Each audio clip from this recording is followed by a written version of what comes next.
Okay, here we are out on our farm. Got Herb on the boat.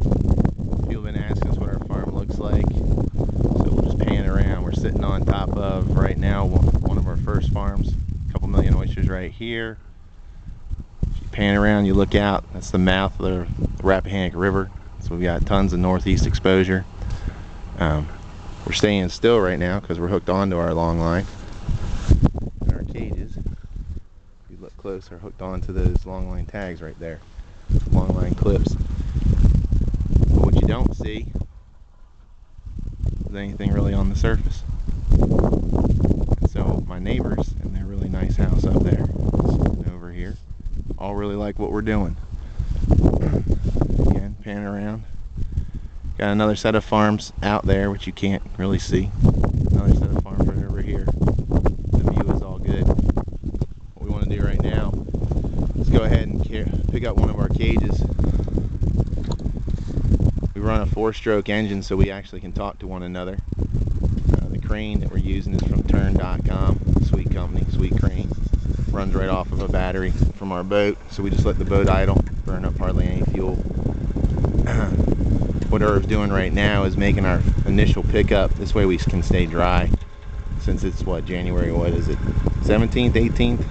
It's cold. So what he does is then he hooks onto the bridle and he'll drop that hook back down so that he can make the final hoist and bring it onto the boat. What we're standing on is a 23/8 Carolina skiff semi V-haul. Probably the best boat for this stuff is a 24 DLX.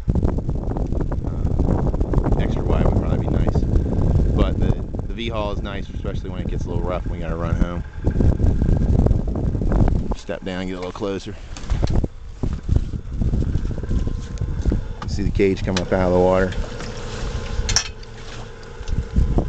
Now this cage is pushing about 500 pounds. You can see all the fouling that's on it, the sea squirts and whatnot.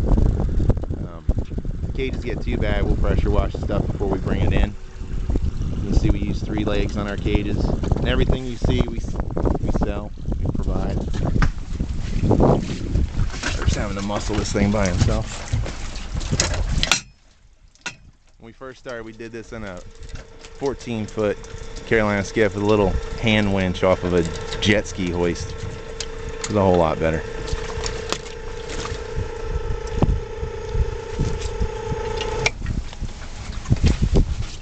Now if I had a polarized lens, you would be able to see, you might be able to see them. There's some lines out here where the rest of the cages are around.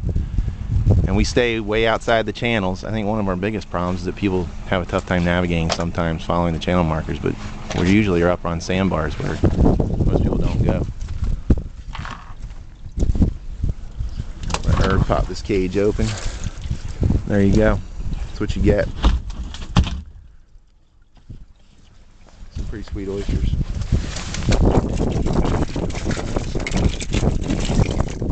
There. You obviously got to go through and sort them all out, and that's why we have the sorting equipment that we have. I'm going to hand the camera over to Herb, see if he can hold it, and I'll try and chuck one of these bad boys. Show you what the inside looks like.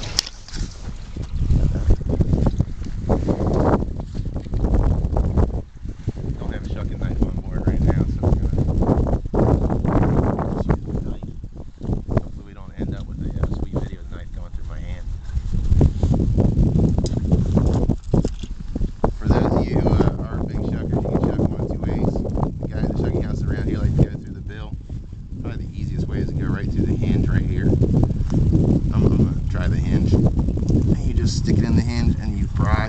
This is such a not a safe way to do this.